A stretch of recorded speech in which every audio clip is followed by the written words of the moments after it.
அபார கருணா சிந்தும் ஞானதம் சாந்தரூபிணம் ஸ்ரீ சந்திரசேகரகுரும் பிரணமாமி முதான்வகம். பிரிவா பிடியரிசி திட்டத்தை அறிமுகப்படுத்தினான்னு பார்த்தோம். இந்த பிடியரிசி திட்டம் அதோட பெருமை என்ன, அன்னதான சிறப்பு என்ன அப்படிங்கிறத எத்தனை நிகழ்ச்சிகள் மூலமா பார்க்கலாம். நாம பல நிகழ்ச்சிகள், அந்த அன்னதான சிறப்பு, அந்த பிடியரிசி திட்டத்தோட சிறப்பெல்லாம். டெல்லியில காமாட்சி மந்திர் அப்படின்னு இருக்கு, நமது காஞ்சி காமகோடி பீடத்துல ஸ்தாபிதம் பண்ணினது. அந்த காமாட்சி மந்திரில் பொள்ளாச்சி கணேசன் அப்படின்னு ஒரு பக்தர் இருக்கு. ரொம்ப நிறைய கைங்கரியம் பண்ணிட்டு இருக்கிறவர். பெரியவா உபதேசம் பண்ண பல காரியங்களை நடைமுறைப்படுத்திட்டு இருக்கார் தலைநகர் டெல்லியில. அதுல அவருக்கு ரொம்ப முக்கியமா பண்ணிட்டு இருக்கிறது இந்த பிடியரிசி திட்டம். அந்த பிடியரிசி திட்டத்தை அவர் ரொம்ப பக்தி ஸ்ரத்தையோட பண்ணிட்டு இருக்கார். அவர் என்ன பண்ணார், டெல்லியில இருக்கிறதுனால அங்க எல்லாரையும் இன்வால்வ் பண்ணணும். ஏதோ நம்ம தமிழ்நாட்டுக்காரா இவாளுக்கு மட்டும்தான் பெரியவா அந்த பிடியரிசி திட்டத்தை சொல்லல, உலகத்தில் உள்ள அத்தனை பேருக்கும் சொல்லியிருக்கா அப்படிங்கிறதுனால என்ன பண்ணினார், அந்த வடதேசத்துக்காராளுக்கு எல்லாமும் இந்த திட்டம் பிடிபடுறாப்புல அவளுக்கும் இத எளிமையா சொல்றாப்புல இந்த பொள்ளாச்சி கணேசன் என்ன பண்ணினார், பெரியவா சொன்னா தினம் நாம சாப்பிட்ற இருக்கிற அரிசியிலேருந்து ஒரு படி எடுத்து ஒரு பானையில போட்டு 2 பைசா போட்டு கொடுக்கணும் அப்படின்னு சொன்னா, அவர் என்ன பண்ணினார், நார்த் இந்தியன்ஸா இருந்தா அவளுக்கு மெயின் ஃபுட்டு சப்பாத்தி பூரி அப்படி எல்லாம் பண்ணிக்கிறா கோதுமை தான். அந்த கோதுமை தானியத்துல அந்த மாவுல என்ன பண்ணா, பெரியவா ஒரு படி அரிசி அப்படின்னு சொன்னா நம்ம அரிசி சாதம் சாப்பிட்றோம், அதனால அதுல ஒரு படி எடுத்து அரிசி போடுறோம்னு சொன்னா, அவ கோதுமையை சப்பாத்திக்கு எடுக்கிறா, அதுலேருந்து ஒரு படி மாவை எடுத்து இன்னொரு பானையில போடுறது. போட்டா இப்படி அதை சேர்த்து அதை கலெக்ட் பண்ணி அவளுக்கு ஏழைகளுக்கு கொடுக்கலாம் அப்படிங்கிறதுனால இந்த திட்டத்தை அப்படியும் அவர் வச்சுட்டு அப்படி வச்சுன்னு அங்கே பல இடங்களுக்கு போய் காலனியெல்லாம் போய் இந்த திட்டத்தை ரொம்ப சக்சஸ்ஃபுல்லா வெற்றிகரமாக செயல்படுத்தின்னு வந்தார். இன்னமும் பண்ணிட்டு இருக்கார். அப்படி பண்ணிட்டு இருக்கிறதே ஒரு அதிசயம் நடந்தது. ஒரு பெரிய அடுக்குமாடி கட்டிடம், மல்டி ஸ்டோரி பில்டிங், ஃபிளாட்ஸ். அதில் பல பேர் இருக்கா, சவுத் இண்டியன்ஸ், நார்த் இண்டியன்ஸ், எல்லாருக்கும் ஒரு பானையை கொடுத்து இது மாதிரி சொல்லி வச்சிருந்தார். எல்லாரும் அவ எடுத்து போடுவா, மாசம் போய் இதை கலெக்ட் பண்ணி கொடுக்குற வழக்கம். ஒரு பெரிய நல்ல ஷகரான ஏரியாவில் இருக்கு அந்த அடுக்குமாடி கட்டடம். அந்த ரோட்ல அந்த கட்டடம் இருக்கிற வீதியில பார்த்தீங்கன்னா பிளாட்ஃபார்ம்ல ஒரு செருப்பு தைக்கிறவா, பிளாட்ஃபார்ம் கடையெல்லாம் இருக்குமே, அதுல செருப்பு தைச்சு கொடுத்துட்டு இருக்கிறவா, வியாபாரம் பண்ணிட்டு ஏதோ அதுல ஜீவனம் பண்ணிட்டு இருக்கிற ஒரு குடும்பம். அந்த செருப்பு தைக்கிறவர், அவரோட சம்சாரம், அவருக்கு 2 குழந்தைகள், அந்த அப்படியே அந்த இடத்துலயே தான் கொடுத்தனும், அங்கேயே தான் எல்லாம் தொழில் எல்லாம் நடந்துட்டு இருக்கு, காலட்சேபம் நடந்துட்டு இருக்கு. இப்படி நடந்துட்டு இருக்கிறது அந்த இடத்துல ஒரு நாளைக்கு இவர் இந்த பிளாட்டுக்கு இந்த பிடியரிசி எல்லாம் வாங்கலாம் அப்படின்னு போறதே என்னாச்சு, அந்த பிளாட்ஃபார்ம்ல ஒரு டெட் பாடி அதை போட்டு இந்த அம்மா இந்த குழந்தைகள்லாம் அழுதுன்னு இருக்கு. இதை பார்த்தா இவருக்கு ரொம்ப மனசு தாபமா இருந்தது, வருத்தமா இருந்தது. இந்த பொள்ளாச்சி கணேசன் பிடியரிசி திட்டத்தை மட்டும் நடைமுறைப்படுத்தல, முன்னமே சொன்னேன், பெரியவா சொன்ன எல்லா கைங்கரியங்களும் பண்ணின உபதேசங்களையும் எல்லாத்துலயும் முடிஞ்ச வரைக்கும் அவர் ஈடுபட்டு இருக்கார் அப்படின்னு. அதே மாதிரி பெரியவா அநாத பிரேத சம்ஸ்காரம்னு ஒண்ணு சொல்லியிருக்காளே, அதுவும் ரொம்ப அருமையான திட்டமாச்சே. அநாத பிரேதம் அப்படிங்க, அநாதைங்கிறதே கிடையாது அப்படிங்கணும். ஏன்னா எப்போ பார்வதி பரமேஸ்வரோட குழந்தைகள் நாம அத்தனை பேரும் அப்படின்ட்டுமோ, இந்த வசுதெய்வ குடும்பம்னு இந்த உலகம் நாம எத்தனை பேரும் ஒரே குடும்பம் அப்படின்லாம் சொல்லிட்டுமோ, இதுல எப்படி அநாதைகள் இருக்க முடியும்? எல்லாருமே ஒருத்தருக்கு ஒருத்தர் பந்துக்கள் தானே, ஃப்ரெண்ட்ஸ், ரிலேட்டிவ்ஸ் தானே. அதனால அநாதைகளே கிடையாது அப்படிங்கிற ஒரு பாவம் வரணும் அப்படிங்கிறதுக்காக தான் அந்த அநாத பிரேத சம்ஸ்காரம் அப்படிங்கிற ஒரு திட்டத்தை சொன்னா. அந்த அநாத பிரேத சம்ஸ்காரத்தையும் இவர் ரொம்ப ஸ்ரத்தையா பண்ணிட்டு இருக்கிறவர் பொள்ளாச்சி கணேசன். அதனால ஒரு பிளாட்ஃபார்ம்ல யாரோ ஒரு ஏழைகள் இந்த மறிச்ச அந்த சரீரத்தை போட்டு ஏதோ வருத்தப்பட்டு எழுதுன்னு இருக்காளே அப்படின்ட்டு எப்படி அந்த சவத்தை அடக்கம் பண்ணணும், அதுக்கு ஏதான அவளுக்கு காசு பணம் எல்லாம் செலவழியும், அது அவளால முடியாதுங்கிறது பார்த்தாலே தெரியுது. நம்ம வேணா போய் இந்த அநாத பிரேத சம்ஸ்கார ஸ்கீம்ல அவளுக்கு ஏதாவது ஹெல்ப் பண்ணலாம் அப்படிங்கிறதுக்காக அங்க போய் விசாரிச்சார். என்னம்மா என்னாச்சு ஏதாச்சு அப்படின்னு சொன்னா, அந்த அம்மா சொன்னா, இவர் என்னோட கணவர், நாங்க இங்கேயே தான் செருப்பு எல்லாம் தைச்சு கொடுத்துன்னு பொழப்பு நடத்தின்னு இருக்கோம். இவர் திடீர்னு காலமாயிட்டார்.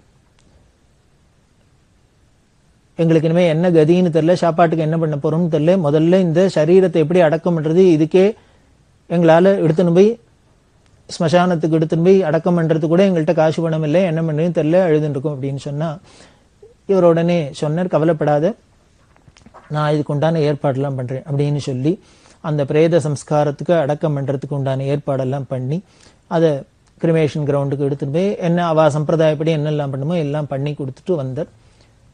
அவ ரொம்ப சந்தோஷப்பட்டு இவருக்கு நன்றி சொன்னா. நிர்கதியா போயிட்டோம்னு நினைச்சேன், அனாதையா போயிட்டோம்னு நினைச்சோம்.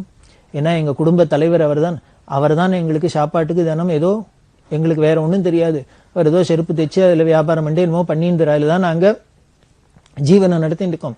அப்படி தலையா இருந்த குடும்பத்துக்கு பொறுப்பா இருந்த இந்த தலைவர் போனதுக்கு அப்புறம் நாங்க அனாதையா போயிட்டோம், நிர்கதியா போயிட்டோம், என்ன பண்ண போறோம்னு தெரியாத தவிச்சுட்டு இருக்கிறதே நீ தெய்வம் மாதிரி வந்து முதல்ல அவருக்கு பண்ண வேண்டிய காரியங்கள்லாம் பண்ணியாச்சு. இந்த உதவியை நாங்க என்னைக்கும் மறக்க மாட்டோம், ரொம்ப சந்தோஷம் அப்படின்னு அந்த அம்மா கண்ணீர் பல்க ரொம்ப மனசு உருகி விட்ட நின்று சொன்னா. அவ சொல்றத கேட்டோன்னு இந்த கணேசனுக்கு ரொம்ப மனசு சந்தோஷம் இருந்தாலும் பெரியவாளை நினைச்சுட்டு இவர் உருகினர். பெரியவா சொல்ற திட்டம் எல்லாம் பெரியவா சொன்னதெல்லாம் எவ்வளவு ஒரு பவர்ஃபுல்லா இருக்கு பாத்தியா, எப்படி அந்த அம்மா உருகிறா நாம பண்ணின இந்த உதவிக்கு. வள்ளுவரே சொல்றாரு, நாம பண்ற காரியம் சின்ன உதவியா இருக்கலாம், ஒரு சமயத்துல போய் பண்றதுதான் ரொம்ப முக்கியம். காலத்தால் செய்த உதவி அது சின்னதா இருந்தாலும் அது என்னென்ன உலகத்தை விட பெருசு அப்படிங்கிறார். ஏன்னா அந்த டைம்லி ஹெல்ப் அப்படிங்கிறோம், அது மாதிரி இவர் பண்ணின அந்த டைம்லி ஹெல்ப், அதுக்கு அந்த அம்மா எப்படி நன்றி சொல்றா பத்தியா அப்படின்லாம் சொல்லி இவர் சொன்னார். இது நானாவே பண்ணலமா, எங்க குருநாதர் இருக்கார், நம்ம எல்லாருக்குமே அவர் தான் குரு, ஜெகத்குரு, அவர் சொன்னதுபடி தான் நாங்க பண்ணிட்டு இருக்கோம் அப்படின்லாம் சொல்ல. அப்புறம் இவருக்கு என்ன பண்ணார், அவள்கிட்ட ஒரு அந்யோன்யம் வந்துடுத்து. குடும்ப தலைவர் அவர் போயிட்டார், இப்போ இனிமே ஒரு ஸ்திரீ 2 குழந்தைகளை வச்சுருக்கா, இவ சாப்பாட்டுக்கு என்ன பண்ணுவோங்கிற கவலை வந்தது. உடனே இவர் கிட்ட, அம்மா நீ இனிமேல் சாப்பாட்டுக்கு என்ன பண்ணுவேன்னு தெரியல, அதுக்கு ஈஸ்வரன் தான் பகவான் தான் வழிவிடணும் அப்படின்னு.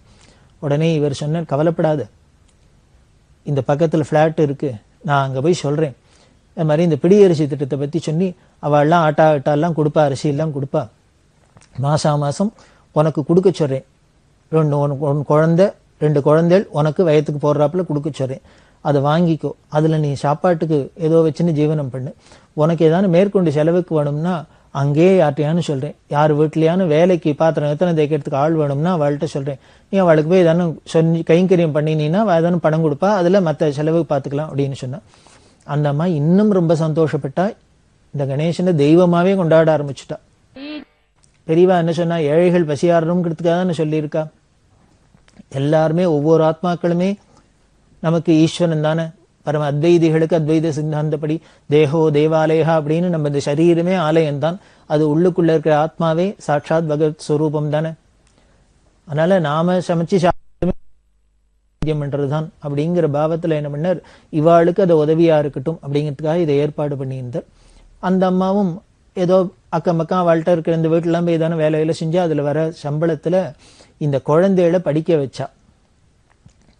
இவர் கணேசன் அட்வைஸ் பண்ணியிருந்த, இந்த குழந்தைகளையும் கொஞ்சம் படிக்க அடிக்க வை அப்படின்னு, ஏதோ ஸ்கூல்ல சேர்த்து ஏதோ படிக்க அடிக்க வச்சிருந்தா. இப்படியே அவ ஜீவனம் ஓடின்னு இருக்கு. பல நாட்கள் ஓடித்து, பல வருஷங்கள் ஓடித்து, இது தொடர்ந்து நடந்தது. அந்த அம்மாவோட குழந்தைக்கு, பொன் குழந்தைக்கு கல்யாணமும் ஆகி, இவாள்லாம் எல்லாருமே சேர்ந்து ஹெல்ப் பண்ண கல்யாணமும் ஆகி, அதுக்கப்புறம் அந்த புள்ள குழந்தை இருந்தது இல்லையா, அந்த பையன் ஒரு படிப்பு ஓரளவுக்கு படிப்பை முடிச்சு ஒரு இடத்துல உத்தியோகத்துக்கு போனான். உத்தியோகம் போய் முதல் மாதம் சம்பளம் வாங்கிட்டான். இந்த சம்பளம் வாங்கினோன்னு அந்த அம்மா என்ன சொன்னா, பிள்ளையோட அம்மா இந்த கணேசனை தேடின்னு வந்தா, பொள்ளாச்சி கணேசனை தேடின்னு வந்து இவளுக்கு நமஸ்காரம் பண்ண சொல்லி இந்த சம்பளத்தை அவர் கையில் கொடுத்து வாங்கிட்டு ஆசீர்வாதம் பண்ணுங்கோ அப்படி இல்லாமல் சொன்னால், அந்த அம்மா சொன்னால், இன்னைக்கு நடந்தாப்புல இருக்கு, இத்தனை வருஷத்துக்கு முன்னால் 8 வருஷத்துக்கு முன்னால் என்னோட கணவர் திடீர்னு காலம் ஆயிருக்கிறதே, நாங்கள் அந்த பணத்தையும் போட்டு அனாதைகளாக கிடக்கிறதே, நீ தான் தெய்வம் மாதிரி வந்து அவரோட அந்த பிரேதத்தை சம்ஸ்காரத்துக்கு ஏற்பாடுலாம் பண்ணி, அதுக்கப்புறம் எங்களுக்கு ஏதோ பக்கத்தில் இருக்கவாள்லாம் தினம் எங்களுக்கு ஆகாரத்துக்கு கொடுக்க முடியுமா ஏற்பாடு பண்ணி, அப்புறம் அவள்கிட்ட நாங்கள் கைங்கறி பண்ணி அதில் வர பணத்தில் இந்த குழந்தைகளுக்கு ஸ்கூலுகளுக்கு கட்டி இந்த குழந்தையெல்லாம் படிச்சுட்டு பொண்ணுக்கும் கல்யாணம் ஆகிடுது. இப்போ இந்த பையன் அவன் காலில் நின்றுண்டு சம்பாதிக்கிற அளவுக்கு வந்துட்டான். யாரு நமக்கு உதவி பண்ணுவான்னு தெரியாத இருந்த சமயத்துல அந்த நிலைமை மாதிரி இன்னைக்கு குழந்தை தங்கையாலே சம்பாதிச்சு இந்த குடும்பத்தை காப்பாத்துற அளவுக்கு வந்துடுத்து. இப்படி பிளாட்ஃபார்ம்ல இருந்த குடும்பத்தை தூக்கி ஒரு நல்ல இடத்துக்கு வராப்புல பண்ணியிருக்க, இதுதான் பெரிய கைங்கரியம். அதனால நீ தான் எங்களுக்கு கடவுள், தெய்வம் மனுஷ ரூபேணன்னு சொல்றா. ஆனா அது சத்தியமா இருக்கு பல பேருக்கு வாழ்க்கையில. நீ கடவுள் தான் இப்படி தெய்வமே இப்படி மனுஷ ரூபத்துல உன் ரூபத்துல வந்து பண்ணியிருக்க அப்படின்னு சொல்லி உங்ககிட்ட தான் முதல்ல ஆசீர்வாதிக்கணும், உங்க கையால தான் இந்த சம்பளத்தை கொடுத்து வாங்கிக்கணும் அப்படின்னு அந்த அம்மா வந்து சொன்னா கணேசன் பாகா அப்படியே மெழுகா உருகிட்டு. என்ன ஒரு நன்றி பத்தியா, பரம ஏழைகளா இருந்தா கூட அவ எப்படிலாம் அந்த கிருதஜ்ஞையை பாராட்டுறா அப்படின்னு உருகினர். இது எல்லாத்துக்கும் சேர்ந்து திருப்பி திருப்பி எங்கன்னு பெரியவாள்கிட்ட தான் பிரியம் வளர்ந்தது, பெரியவாள்கிட்ட தான் பக்தி வளர்ந்தது. இப்படி பெரியவா சொன்ன திட்டங்கள்லாம் எப்படி எல்லாம் வேலை செய்யறது பத்தியா அப்படின்னு, இதோட பலன்கள்லாம் எப்படி இருக்கு பத்தியா அப்படின்னு அவர் சொன்ன. இது அத்தனையும் பெரியவாளுக்கு தான்ப்பா இந்த புகழ் அத்தனையும். அவ பண்ணினத்தை தான் நாங்க, அவ சொன்னத்தை தான் நாங்க செய்யறோம் அப்படி எல்லாம் சொல்ல அந்த குழந்தைய ஆசீர்வாதம் பண்ண. அப்புறம் அந்த அம்மா சொன்னா, நீ தப்பா நினைச்சுக்கலாம் இன்னொன்னு சொல்லுவேன் அப்படின்னா. கணேசன் சொன்ன, என்ன சொல்லு அப்படின்னு. இத்தனை நாள் அவள்கிட்ட எல்லாம் சொல்லி எனக்கு தனம் ஆட்டா எல்லாம் கொடுக்க சொல்லியிருக்க ஆகாரத்துக்கு, இன்னுமே அதை கொடுக்க வேண்டாம்னு சொல்ல, அடுத்த மாசத்துலேருந்து அவ கொடுக்க வேண்டாம் அப்படின்னு. இது சொன்னோன்னு கணேசனுக்கு கொஞ்சம் சந்தேகம் வந்தது, ஏதோ ஒரு மனசுல ஒரு கருகருன்னு வந்தது.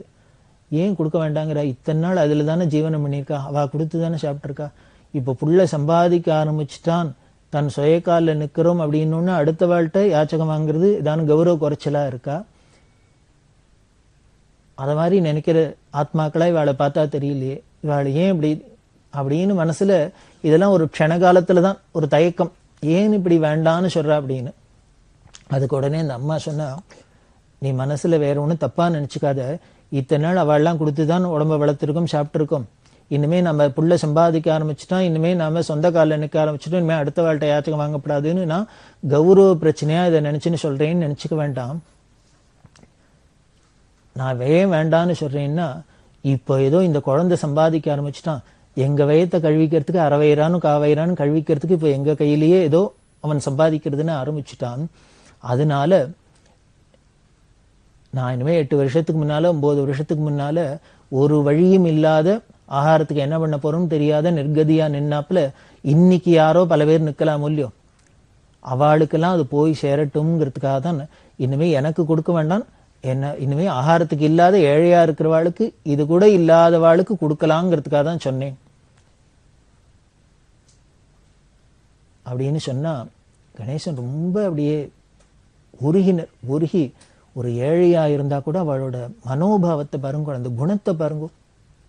நாமளா இருந்தா என்ன பண்ணும், நமக்கு எத்தனை வந்தாலும் இன்னும் எத்தனை வந்தாலும் எந்த பக்கத்துலேருந்து எத்தனை வந்தாலும் இன்னும் வரட்டும்னு தான் தோணுவோம். ஆனா ஒரு ஏழைக்கு என்ன பண்றான்னு, தனக்கு அளவுக்கு மேல வர வேண்டாம் அப்படின்னு ஆசைப்படலை. அது வந்தா ஏதோ ஒரு பயமா இருக்கு அவளுக்கு. இதுக்கு மேல என்னன்னு, நமக்கு தேவை நமக்கு கிடைச்சாப்புல இன்னும் பல பேருக்கு தேவை இருக்கலாம், எல்லாத்தையும் நாமளே வாங்கிட்டு அடுத்தவா தேவையில்லை யாரும் பூர்த்தி பண்ணிப்பா, அதனால அடுத்தவாளுக்கு இந்த பலன் போய் சேரணும்னு இந்த அம்மா நினைக்கிறாளே அப்படின்னு உருகினர். எப்படி அவளுக்கு இந்த தர்ம சிந்தனை வந்ததுன்னு வேற ஒண்ணும் இல்லை, பெரியவா சொன்ன அந்த பிடியரிசி திட்டத்துலன்னா சாப்பிட்டுனா இத்தனை நாளைக்கு இந்த உடம்பு வளர்ந்துருக்கு. அப்படி வளர்றதே இந்த பிடியரிசி திட்டம், இந்த பெரியவா சொன்ன அந்த திட்டப்படி, அந்த பிரசாதப்படி குரு பிரசாதப்படி வளர்ந்த அந்த ஜீவன் ஏதோ வெறும் சரீரம் மட்டுமா வளரும், அவளுக்கு ஞானமும் வளர்ந்திருக்கு, அறிவும் வளர்ந்திருக்கு, பக்குவமும் ஏற்பட்டிருக்கு அப்படின்னு தெரியுது. இதுதான் இந்த பிடியரிசி திட்டத்தோட பலன். அதோட பெருமைக்கு இந்த ஒரு நிகழ்ச்சியே போரும் அப்படின்னு தோன்றது. இது மாதிரி பல நிகழ்ச்சிகள் நடந்திருக்கு. இந்த சகஸ்திர போஜனம் பண்றது அப்படின்னா 1000 பேருக்கு வேதம் படிச்சவாளுக்கு சாப்பாடு போடணும். 1000 பேரையும் ஒரே நாளைக்கு உட்காந்து வச்சு போடுறதுங்கிறது ரொம்ப சிரமமா இருக்கும். முதல்ல அத்தனை பேர் கிடைக்கவும் மாட்டா, கிடைச்சாலும் நமக்கு உட்காந்து வச்சு போட்டு எடுத்து எல்லாம் பண்றது சிரமமா இருக்கும். அதனால என்ன பண்ணுவா, தினம் கொஞ்சம் கொஞ்சம் பேருக்கா போட்டு, அது எத்தனை நாள், இப்ப தினம் 10 பேருக்கா அப்படின்னா 100 நாளைக்கு போடுறது, தினம் 100 பேர் வந்தாள்னா 10 நாளைக்கு போறது, இது மாதிரிலாம் பண்ணிட்டு வருவா. அந்த மடத்திலேயே பண்ணணும்னு ஆசைப்பட்டு இப்படி நடந்துட்டு வந்துட்டு இருக்கு. மடத்து மேனேஜர்கிட்ட சொல்லி இந்த பொறுப்பை ஒப்படைச்சிருந்தா, இந்த மேனேஜர் என்ன பண்ண, நாளைக்கு யாரெல்லாம் இந்த சஹஸ்ர போஜனத்துல போய் சாப்பிடணுமோ அவளெல்லாம் முத நாளே இவர் சொல்லி ஏற்பாடு பண்ணிவிடுவார். என்ன அன்னைக்கு காலத்தால போய் சொல்ல முடியாது, முத நாளே நாளைக்கு இங்க வந்துருங்க அப்படின்னு சொல்லுவா. இந்த சஹஸ்ர போஜனத்துல சாப்பிடணும் அப்படின்னா அதுக்கு பெரிய கண்டிஷன்லாம் இருக்கு. ஆச்சார அனுஷ்டானம் இருக்கணும், நியமம் இருக்கணும், அவளுக்கு அத்தியனம் பண்ணி இருக்கணும். அதுக்கு மேல ஒரு நாளைக்கு வந்தா திருப்பி வராத இருக்கிறது, இதெல்லாம் பார்த்து எல்லாம் பண்றதுங்கிறது சம்பிரதாயம். அதெல்லாம் எல்லாத்தையும் பெரியவா பார்த்துன்னே தான் ஏற்பாடு பண்ணிட்டு வந்தா. இந்த மேனேஜர் அதுக்கு ஏத்தாப்புல தான் சொல்லிட்டு வர்றார். அப்படி இருக்கிறதே ஒரு நாளைக்கு மேனேஜர் வந்து பெரியவாள்கிட்ட சொன்னார், நாளைக்கு யாரெல்லாம் சொல்றதுன்னு புரியல, ஒவ்வொரு நாளைக்கும் மனுஷால தேடுறதுக்குள்ள சிரமமா இருக்கு, நாளைக்கு சாப்பிட்றதுக்கு யாரை சொல்றதுன்னு புரியல அப்படின்னு. உடனே பெரியவா சொன்னா, ஏன் புரியாது என்ன, ஏன் நம்ம மடத்துல தான் பசங்கள்லாம் இருக்கு, எல்லாரும் மனுஷாலாம் இருக்கா, கைங்கரியம் பண்றவாள்லாம், அவளெல்லாம் ஏதாவது 10 பேர் அவளை சொல்லேன், அவளும் தான் சாப்பிட்டுமே, அவளுக்கு சாம்பு போட்டாலும் புண்ணியம் தானே உண்டு, அவளோ கைங்கரியம் பண்ணிட்டு இருக்கா, அதனால அவள்ல யாரையானு சொல்லேன் அப்படின்னு. உடனே மடத்து மேனேஜர் ரொம்ப சந்தோஷப்பட்டு, ஆமா நமக்கு இது தோணலையே அப்படின்ட்டு, சரி இங்க இருக்கிறவாள்லையும் 10 பேரை சொல்லலாம் அப்படின்ட்டு ஒரு 10 பேரை போய் சொல்லி வச்சிருந்தார். அதுல ராமேஸ்வர விஷு அப்படின்னு ஒரு பக்தர் கைங்கரியம் பண்றவர் பெரியவாள்கிட்ட, அவரையும் சொல்லியிருந்தார். இவாயல் ஒரு 10 பேரை சொல்லியிருக்கா இல்லையா, எல்லாரும் சந்தோஷம். இப்படி நம்ம மடத்துல வெறும் கைங்கரியத்துக்கு தான் நினைச்சணும், இப்படி நடக்கிற ஒரு ஃபங்க்ஷன்லையும் நம்மளையும் ஒரு கௌரவமாக கூப்பிட்டு சாப்பாடு போட்டு எல்லாம் பண்றாளே, தட்சணை கொடுத்து வேஷ்டி கொடுத்து எல்லாம் பண்றாளே அப்படின்னு அவளுக்கும் ஒரு சந்தோஷம். எல்லாரும் ரெடியா இருக்கா. மறுநாளைக்கு என்ன பண்ணா, பெரியவா சந்திரமௌலீஸ்வரர் பூஜை ஆகி இந்த அபிஷேக தீர்த்தம் எல்லாருக்கும் தீர்த்த பிரசாதம் கொடுப்பா. கொடுத்தோன்னா முதல்ல இந்த சஸ்திர போஜனக்காரெல்லாம் போய் ஆகாரம் பண்றது, அதே மாதிரி மடத்துல தனியா நியம பிராமணன் அவா சாப்பிட்றது, இதெல்லாம் பண்ணினப்படி தான் பப்ளிக் எல்லாருக்கும் சாப்பாடு அப்படிங்கிறது ஒரு நியமம். இந்த சமாராதனா அப்படி இருக்கிறதே, இந்த யாரெல்லாம் மடத்துல கைங்கரியம் என்ற 10 பேரை சொல்லியிருக்காளோ அவளை முதல்ல வர சொன்னா. அதுல எல்லாரும் ஒத்தத்தரா வர, தீர்த்தத்தை விட்டா பெரியவா அவளை போக சொல்லிட்டா. இந்த விஷு வரர் வந்து இப்படி கையை நீட்டினோன்னு பெரியவா என்ன பண்ணா, தீர்த்தத்தை கையில விட்டுட்டு நீ சாப்பிடப்படாத அப்படின்னா. இவர் பார்த்தார், ஏன் நம்மள சாப்பிடப்படாத, 10 பேர்ல 9 பேர் போக சொல்றா, 10 பேரை சொல்லியிருக்கு மடத்துல கைங்கரியம் பண்ணுவாள், இல்லை 9 பேர் போறா, அதில் நானும் ஒன்றும். முத நாளே பெரியவாள்கிட்ட சொல்லியிருப்பார் மேனேஜர், யாரெல்லாம் அனுப்ப போறேன்னு கேட்டிருப்பா, பெரியவா பேரையும் சொல்லியிருப்பா. அப்படி சொல்லியிருந்தா நான் போக வேண்டான்னு தான் பெரியவா முத நாளே சொல்றதே, அப்படியே விஷுவை சாப்பிட சொல்லாத, அவன் இங்க காரியம் இருக்கட்டும் அப்படின்னு சொல்லியிருக்கலாம். அப்படி இல்லாத பெரியவா அப்ப சரின்னு சொல்லிவிட்டு, இப்ப சாப்பிட போற சமயத்துல கையில தீர்த்த தொட்டு நீ போய் சாப்பிட உட்காந்து விடாது அப்படின்னு சொன்னா என்ன எதுன்னு ஒரு காரணம் புரியல. காரணம் புரியாதோட இல்லை, எல்லாரும் வரைக்கும் பெரியவா நீ போய் சாப்பிட உட்காந்து விட அப்படின்னு சொன்னது ஒரு மாதிரி ரோசமாகவும் இருந்தது, சங்கோஜமா இருந்தது, அழுக வந்துடுத்து. அந்தண்டு போயிட்டார்.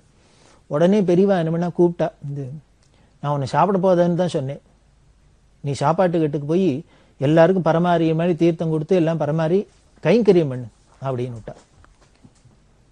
அவர் போயிட்டார். விஷு அங்க சமயக்கட்டுக்கு போய் கைங்கரியம் பண்ண போயிட்டார். அவருக்கு மனசு ஒரே போராட்டமா இருக்கு, நம்மளை சாப்பிடாதன்னு சொன்னதோட இல்லை, எல்லாருக்கும் சாதம் போட்டு கைங்கரியம் பண்ணுன்னு வேற சொல்லிட்டாளே பெரியவா அப்படின்னு. பெரியவா சொன்ன ஆணையை மீற முடியாது, அவர் பாட்டுக்கு ஏதோ கைங்கரியெல்லாம் பண்ணிட்டு வந்தார். அதெல்லாம் முடிஞ்சப்புறம் உட்காந்து சாப்பிடலாம் இல்லையோ, என்னமோ மனசு ரொம்ப தாபமா இருந்தது. ஏன் பெரியவா நம்மள சாப்பிட போகக்கூடாதுன்னு சொன்னா, நமக்கு யோகியதை இல்லையா, நாமவே அந்த சாஸ்திர போஜனத்துல கலந்துக்கப்படாதா, அதுக்கு உண்டான குவாலிஃபிகேஷன் நமக்கு இல்லையா, ஏன் இப்படி பெரியவா நம்மள வேண்டான்னு சொல்லிட்டா அப்படின்ட்டு மனசு வருத்தப்பட்டு சாப்பாடு. அதுக்கப்புறம் இவர் போய் சாப்பிடல, மனசு வருத்தப்பட்டு ஒரு ஓரமா உட்காந்து அழுதுன்னு இருக்கு. பெரியவா முள்ள அந்த பக்கமா வந்தா. வந்தோன்னு ரொம்ப அழுதுட்டியோ அப்படின்னு. இது கேட்டோன்னு இன்னும் நமக்கு துக்கம் ஜாஸ்தி வருமே, அழ ஆரம்பிச்சு. பெரியவா உடனே அவர்கிட்ட சொல்றா, உட்காந்துக்கோ அப்படின்னு உட்காந்துச்சு. அவர்கிட்ட பேச ஆரம்பிச்சா. நான் உன்னை ஏன் சாப்பிட போக வேண்டாம்னு சொன்னேன் தெரியுமோ அப்படின்னு. தெரியாது, நீ எல்லாம் வருஷக்கணக்கா எங்கள்கிட்ட கைங்கரியம் பண்ணிட்டு இருக்க, அப்படி நீ எனக்கு பகல் பார்க்காத, பசிதாகம் பார்க்காத, சரீர சிரமம் பார்க்காத இத்தனை கைங்கரியம் பண்றீள், இப்படி எனக்கு கைங்கரியம் பண்ண நீங்கள்லாம் நன்னா இருக்கணும்னு நான் நினைக்க வேண்டாமா அப்படின்னு. இது கேட்டோன்னு அந்த பக்தருக்கு ஆச்சரியமா இருந்தது. என்ன பெரியவா கைங்கரியம் பண்றவா மட்டும்தான் நன்னா இருக்கணும்னு நினைக்கிறாளா என்ன, உலகத்துல உள்ள அண்டச்சராச்சர உள்ள அத்தனை ஜீவராசியும் நன்னா இருக்கணும்னு தானே அவ நினைச்சுட்டு இருக்கா. எப்பொழுதும் அவளுக்கு அனவரதமும் இதே சிந்தனையா தானே இருக்கு. அவ பண்ற ஒவ்வொரு காரியமும் ராப்பகலா பசிதாகம் பார்க்காத அத்தனை பண்ற காரியங்களும் அத்தனை ஜீவராசிகளும் நன்னா இருக்கணுங்கிறதுக்காக தானே பண்றா. அப்படி தியாகமே உருவான பெரியவா கைங்கரியம் பண்ற நீங்களாம் நன்னா இருக்கணும்னு நான் நினைக்க வேண்டாமான்னு கேட்டா, அது மனசு இன்னும் தாபமா இருந்தது. பெரியவா இப்படி பெரிய வார்த்தையெல்லாம் உபயோகப்படுத்துறாளேன்னு.